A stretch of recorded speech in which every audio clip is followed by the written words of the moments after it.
No programa de hoje, vamos conhecer um projeto de extensão aqui da universidade que busca contribuir na promoção dos direitos humanos. As ações são realizadas junto a agentes envolvidos em realidades sociais de vulnerabilidade, especialmente com crianças e adolescentes em situação de risco. O nosso programa de hoje recebe convidados especiais, uma plateia formada por monitores das casas de acolhimento aqui de Passo Fundo, bolsistas e professores do projeto, que a gente agradece a presença. Fique conosco, o Universidade Aberta está só começando.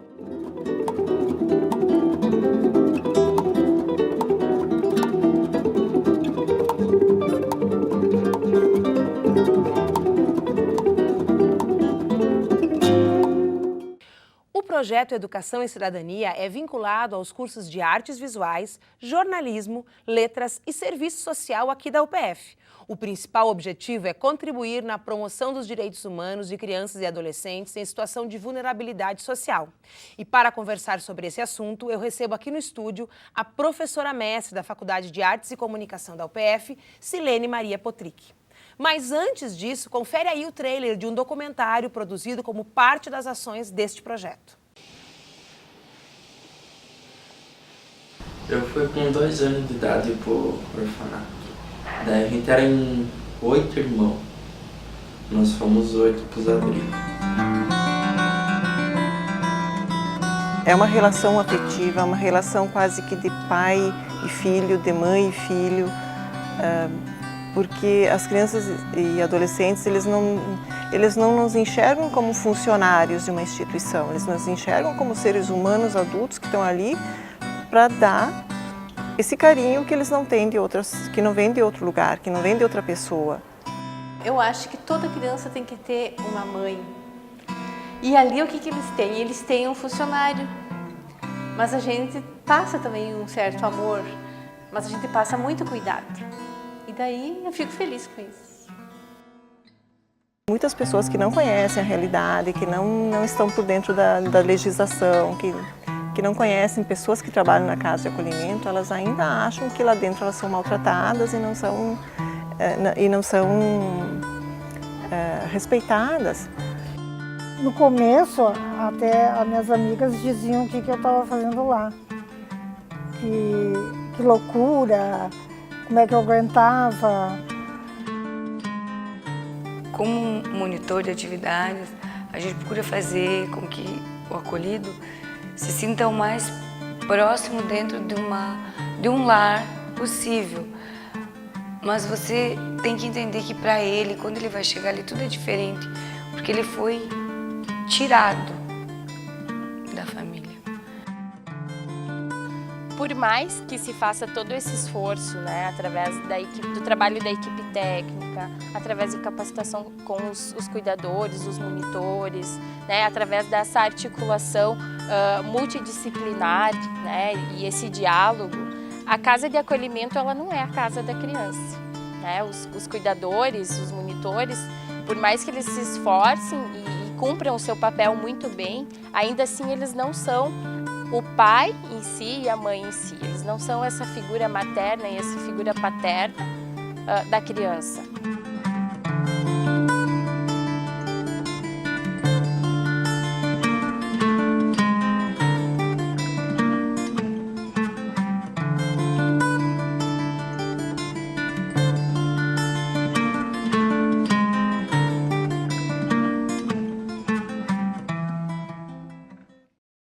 O documentário estreia nesta terça-feira e será mais um instrumento de sensibilização para promover o trabalho realizado pelos monitores e desmistificar aquilo que acontece nas casas de acolhimento.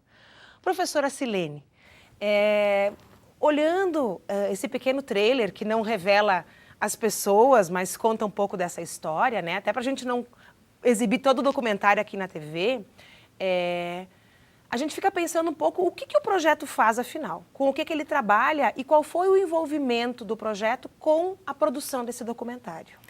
A produção do documentário, na verdade, foi uma ideia brilhante de a gente poder mostrar os monitores, essas pessoas extraordinárias que trabalham no dia a dia dentro das casas. Nós aqui fazemos um trabalho de cuidar de quem cuida. que é o trabalho com arte-terapia, com sociodrama, enfim, com os jogos e a arte em geral. Mas, passado um tempo de cuidar de quem cuida e cuidar do mundo interno de quem está cuidando, a gente viu a necessidade também de que essas pessoas pudessem se tornar visíveis, que elas pudessem ser vistas. Quem são realmente as pessoas que trabalham nas casas de acolhimento? E o que elas fazem? E o que elas fazem? E o imaginário das pessoas que... Você trabalha, mas será que você vai aguentar? Você aguenta isso tudo? Afinal, é preciso, então, foi preciso ouvir de uma forma muito verdadeira e muito tranquila e sensível, né, essa fala de quem trabalha lá dentro e mostrar isso. Esse foi o objetivo principal. Para falar um pouquinho mais sobre esse envolvimento com a produção e sobre o próprio documentário, nós vamos ouvir o depoimento da professora Cristina Fiorese, que é coordenadora geral do projeto, e que vai nos contar um pouquinho como foi, então, esse longo processo de produção. Então, o documentário, ele vem atender uma demanda, que é a demanda por dar visibilidade aos monitores, cuidadores das casas de acolhimento. Porque a gente vem trabalhando desde 2014 com os monitores das casas de acolhimento e também os coordenadores das casas, e a gente foi se dando conta que havia uma realidade de invisibilidade desses sujeitos, porque eles trabalham com uma realidade invisível que ninguém quer ver. Ninguém quer discutir o abandono de crianças na sociedade, e eles acabavam também se tornando trabalhadores invisíveis. Eu acho que a sociedade em geral vai tomar o documentário como uma surpresa positiva, porque existe muito tabu em torno da questão do acolhimento de crianças e geralmente, até por questões históricas, se pensa que essas crianças estão lá abandonadas, são maltratadas, né? Esse é o senso comum que gira em torno da questão do acolhimento institucional. Mas isso mudou muito, a legislação mudou muito. Hoje uma casa de acolhimento, ela é toda fiscalizada, as pessoas são qualificadas, são treinadas, enfim.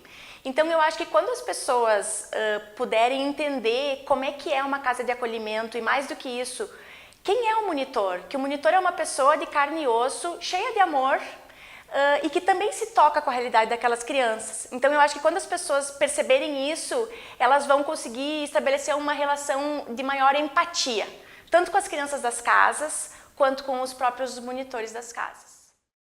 Professora Silene, agora que nós ouvimos falar um pouquinho do documentário e entendemos o que o projeto, todo o envolvimento do projeto com os monitores, eu quero falar um pouquinho desse trabalho que o curso de artes, através da arte-terapia, desenvolveu, né? E a importância dele dentro de todo esse contexto do próprio projeto, que é fazer uma discussão política sobre o papel desses profissionais, né? Mas que também é olhar para esses profissionais como seres humanos, né, com suas dificuldades, com seus problemas. Como é que essas duas coisas se encontraram através das oficinas? Uhum. E com suas habilidades e com o seu lado extraordinário, né, que a gente tem que descobrir. Na verdade, assim, a arte, ela é sempre encontro, né? Se um pintor pinta um quadro, ele pinta pensando que ele vai atingir com essa pintura, com esta obra, ele vai atingir alguém que olha, vai, na verdade, se sensibilizar e vai se transformar com isso. Se sentir tocado. Isto. Então, quem compõe uma música, quem escreve uma peça de teatro, né? Quem ensaia exaustivamente uma dança para uma apresentação. Então, a arte, ela provoca encontros saudáveis, né? E a arte-terapia, além de provocar encontros saudáveis, cutuca dentro da gente para buscar o que a gente tem de mais saudável. Então, é juntar as habilidades que nós temos junto com o que nós temos de gente saudável dentro da gente mesmo. Né? Muitas vezes no dia a dia, a rotina é tão cansativa e são tantos os problemas, porque afinal de contas viver é resolver problemas, não é? Que bom, senão estaríamos todos parados assim. Mas esse conviver com as crianças que precisam de um olhar afetivo e um olhar de carinho, e um olhar de acolhimento, e um olhar de confiança, e você vai dando todos os dias, você vai tendo que dar esse suporte todos os dias, chega um momento que você também precisa de um cuidado. Então, na área de psicologia, por exemplo, o profissional de psicologia trabalha com a supervisão, né? Então, todos esses conflitos que ele ouve todos os dias, num determinado momento, ele faz a supervisão e pode daí administrar bem e trabalhar bem com isso. Porque a gente também é uma esponja, né? A gente também acaba sugando toda essa energia, acaba sendo levada para a gente, para casa, para os lugares para onde a gente vai. Vamos nos colocar no lugar, então, dos monitores, professora Bibiana. Chega uma criança na casa. A criança, ela não vai chegar feliz da vida porque ela foi retirada da sua casa, né, de perto da sua mãe, do seu pai, dos seus irmãos. E aí, olha a carga de energia e olha a mobilização que esse monitor e essa monitora precisam ter para acolher, e acolher com amor.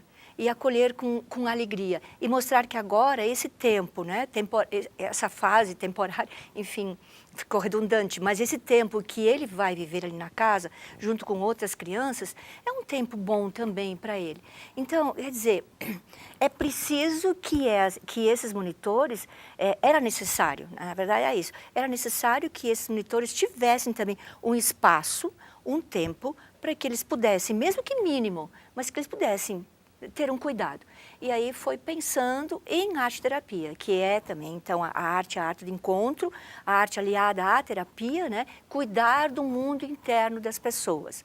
A arte-terapia não cura ninguém, não é uma ciência curativa, mas ela ajuda as pessoas a administrar melhor as dificuldades do dia a dia, ela também auxilia as pessoas a se colocar no outro, cria empatia, ela pode deixar com que as nossas atitudes fiquem mais leves, em que elas fiquem menos duras, né? Em que a gente possa ver de uma forma mais humana, né? A situação mais do dia a dia. Mais sensível. Isso. Bom, nós vamos fazer um rápido intervalo, mas voltamos já já, né, para falar um pouquinho mais sobre o trabalho desenvolvido nas oficinas e o projeto como um todo.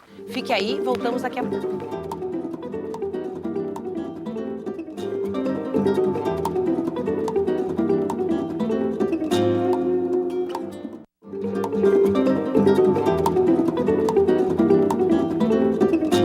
Estamos de volta com o Universidade Aberta. O tema de hoje é o projeto de extensão da universidade voltado para os monitores das casas de acolhimento mantidas pela Secretaria da Cidadania e Assistência Social do município de Passo Fundo.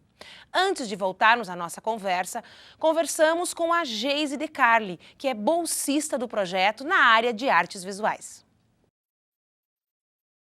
Eu entrei no projeto Educação e Cidadania porque eu tinha muito interesse em conhecer a atuação do monitor cuidador dentro das casas de acolhimento, que é um trabalho muito especial, um trabalho do cuidado e uma área que precisa de muito esforço no sentido de eles se doarem para aquele trabalho. O trabalho que a gente tem contato no projeto, ele já vem influenciando na minha vida, tanto pessoal quanto profissional, no sentido de a arte-terapia proporciona para a gente, como espectador ou como participante das atividades, que a gente possa se conhecer e, se conhecendo, a gente consegue compreender melhor o outro.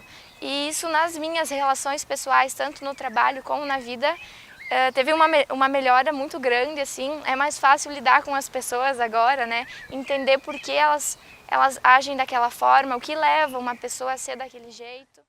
Professora Silene, como é trabalhar com a Geise, né, como bolsista, ou seja, alguém que está em processo de formação na área da arte? É um privilégio. Primeiro porque a Geise é uma pessoa muito dinâmica, né, e uma estudante muito comprometida e muito interessada. Mas perceber o aprendizado é extraordinário. Eu acho que para um professor isso, na verdade, é assim, o que há de melhor, né?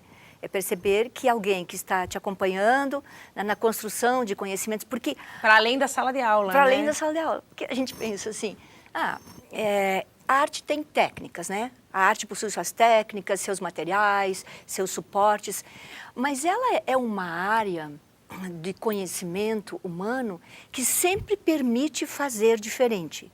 Sempre é possível fazer diferente aquilo que já foi feito. É possível mudar, é possível transformar. Então, essa também é a beleza da arte. E eu percebo, assim, no trabalho da Geise, sempre a possibilidade de, professora Silene, se fizéssemos assim, se fizéssemos assado, tivesse a ideia. Então, é esse comprometimento que um professor que orienta o estagiário espera. Então, é extremamente gratificante trabalhar com uma estagiária tão comprometida, tão interessada. Cili, quando a gente fala em artes visuais, né, a gente pensa logo nas esculturas, nas grandes pinturas, inclusive nos clássicos da arte, né, os grandes nomes da arte. E a gente pensa muito na arte como um espaço de fruição e contemplação. Quer dizer, eu estou diante de um quadro e geralmente de alguém que faz alguma coisa que eu, que não sou artista, não consigo fazer. O que é que muda em relação a essa arte contemplativa e hoje talvez um pouco mais interativa, né, que é a arte contemporânea, que é a arte da fruição, nos processos de arte-terapia? Então, a arte-terapia, ela se diferencia da obra de arte e ela se diferencia das atividades artísticas que a gente trabalha na escola, porque a arte-terapia trabalha principalmente com o nosso mundo interno, que é um mundo cheio de emoções, cheio de sentimentos e que muitas vezes somente pelas palavras nós não damos conta. Né? Ou seja, o resultado, os produtos do processo menos importam do que o processo em si. O que importa mesmo é o processo. Então, os materiais são os mesmos. Pode ser tela, né, tinta, pincel, cavalete ou os outros materiais, inúmeros materiais, né, que são utilizados para produzir uma obra de arte ou para produzir, então, atividades artísticas. Mas a arte-terapia, ela tem um início extraordinário, né, com Jung e no Brasil com a doutora Anísio da Silveira. O Jung e o psicanalista. O psicanalista Jung, que foi contemporâneo de Freud, mas que num dado momento Freud seguiu a sua caminhada e Jung achou que o ser humano pode, na verdade, não só falar para dizer o que sente, né? E para se transformar ou para se compreender melhor. Jung achava que havia outras formas de fazer isso. E a arte é uma dessas formas. A gente pode ver em todas as faixas etárias. Quando a criança ainda não fala e não escreve, ela se comunica e se expressa perfeitamente bem, se isso é proporcionado a ela por meio da arte, né? E adolescentes, adultos, enfim, né? Em todas as fases da vida. E aí, a nossa proposta no projeto é que, se muitas vezes o que o monitor não consegue dizer com palavras, né? Às vezes até pela complexidade do que está acontecendo. Exato. Exatamente. Não só pela profundidade, mas também pela complexidade. Que ele pudesse ter um canal diferente que não fosse só a voz, que não fosse só a fala, mas que ele pudesse, por meio dos materiais, dos suportes diferentes, papel, plástico, a própria mesa, madeira. Me lembro de algumas atividades com colagem, mosaicos, né? Isso. A destruição de certos objetos para a reconstrução e a ressignificação desse material. E aí sim, produzir um resultado, um processo mais longo e depois um resultado que a gente pudesse, então, contemplar, compartilhar, falar sobre esse resultado que a gente conseguiu. Cili, nesse sentido, o projeto já vem há algum tempo trabalhando com arte-terapia com os monitores, mas as oficinas de uma determinada etapa do projeto tinham um objetivo e de uma outra etapa tinham um outro objetivo. Que objetivos eram esses e por quê? Bom, nós iniciamos, na verdade, as oficinas cuidando, já eu estou repetindo, mas isso é muito importante. Cuidando do mundo interno, do monitor, da monitora, dando a ela e a ele um espaço de expressão pessoal e também coletiva, né, das suas emoções, dos seus sentimentos, dos seus pensamentos não ditos, não falados, né? Então, a arte proporcionou isso tudo. Ao longo das oficinas, nós percebemos uma mudança muitíssimo significativa, que era o poder falar com mais tranquilidade, com menos receio sobre determinadas situações e sobre os seus sentimentos. Então, a gente se deu conta que era um momento de que agora o mundo interno está fortalecido, Então agora passamos para o mundo externo. Então é hora de que esse monitor, essa monitora, esse profissional, ele precisa ser visto pela sociedade. Aí surge então um outro tipo de trabalho e que culmina no documentário. Bom, ninguém melhor para falar sobre os impactos desse trabalho no cotidiano profissional e pessoal do que os próprios monitores. Por isso, nós vamos ouvir uma das monitoras beneficiadas pelo projeto. Eu sempre lidei com crianças, sempre trabalhei com criança e sabia que ia trabalhar com crianças. Lógico que são realidades diferentes, né? Eu trabalhava com uma crianças, vamos dizer assim, de sociabilidade normal, assim, né? E essas vêm para nós com bastante problemas, né? Mas com o tempo, com muito carinho, com muita atenção, você acaba conseguindo conquistar essa criança, né? Trazer ela para você. Quando eles estão para adoção, coisa assim, você tem que trabalhar muito o teu emocional. Você sentiu ele como teu por um bom período e te dá uma tristeza, uma emoção muito grande, né? Parece que você está perdendo algum pedacinho do teu coração que ficou ali, né? A gente muitas vezes se sente impotente, sim, porque você tenta e às vezes você não vê resultado nenhum.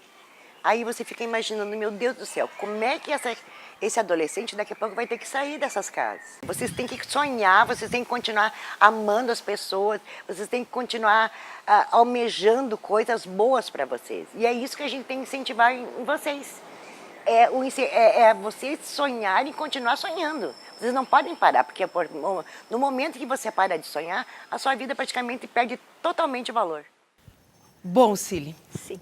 Quero agradecer a tua participação, né, e dizer que em outras oportunidades certamente voltaremos a falar de educação e cidadania, né, e esperamos que todo mundo possa ir assistir o documentário na terça-feira. Agradecemos também aos professores, aos bolsistas do projeto e também aos monitores que estão na nossa plateia e que nos deixaram muito nervosas hoje, né, porque é uma novidade para a Universidade Aberta.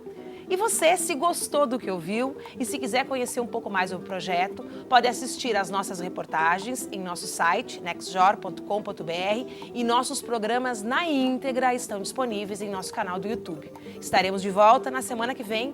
Eu espero vocês. Até lá!